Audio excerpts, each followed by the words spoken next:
Women. Sūrat An-Nisa is the fourth chapter of the Qur'an, with 176 verses. The title of the surah derives from the numerous references to women throughout the chapter, including verses 3 to 4 and 127 to 130.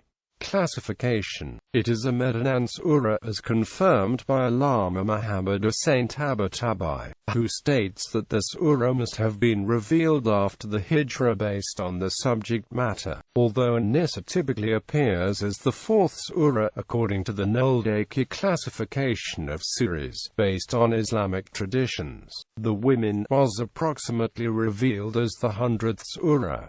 Amir Ali places it as the 94th surah, while Hz. Osman and Ibn Abbas believe it is the 92nd.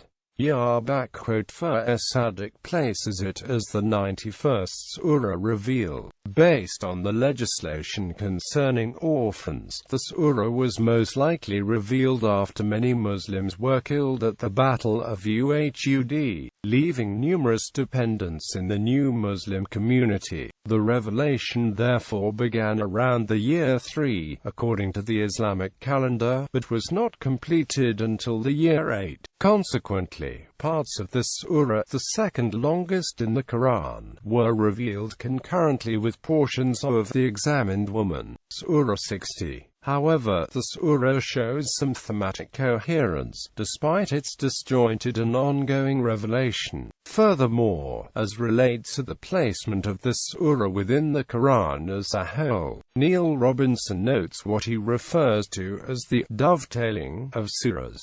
Based on this idea of structure, one surah ends with a topic that is immediately picked up in the next surah. The family of Imran, Surah 3, includes a discussion of male and female near the end of the surah. This theme continues at the beginning of Surah 4. People, be mindful of your Lord, who created you from a single soul, and from it created its mate, and from the pair of them spread countless men and women far and wide. Be mindful of God, in whose name you make requests of one another. Quote, this dovetailing may indicate a complex editorial process involved in ordering the surahs, contents and background. This Madanian surah aims at protecting the newly formed Muslim community by outlining acceptable behavior for Muslims. It illustrates the Quran's role as an authoritative legal source and its ability to shape the community. The surah aims to eradicate the earlier practices of pagan Arab communities that are no longer considered moral in the Muslim society. For example, the section of this surah about dealing fairly with orphan girls addresses the pre-Islamic Arabic practice of marrying orphaned girls in order to take the property. Thematically, An-Nisa not only addresses concerns about women, but also discusses inheritance, marriage laws,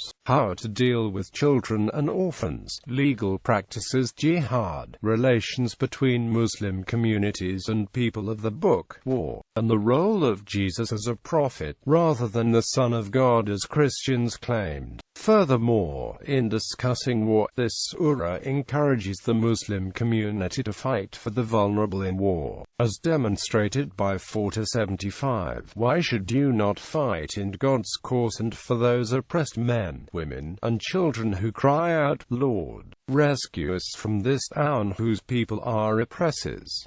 By your grace, give us a protector and give us a helper. Quote.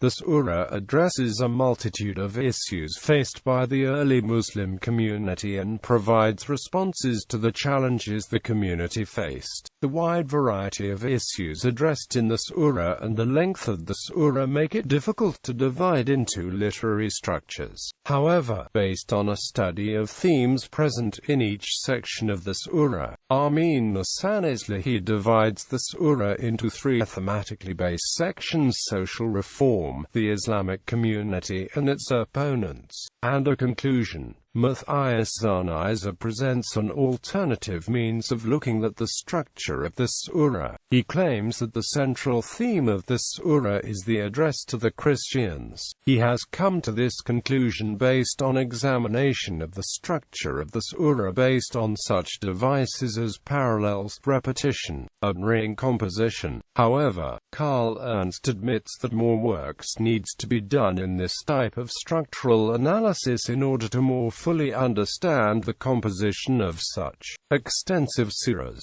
In Quran and Woman, Amina Wadad places interpretations of the Quran into three categories: traditional, reactive, and holistic. The type of interpretation one applies to Surah 4 greatly influences one's perspective on the role of women within Muslim society. Taking the third approach, a holistic approach, allows for a feminist reading of the Quran, which is particularly relevant in relation to An-Nisa and can reshape the understanding of the surah.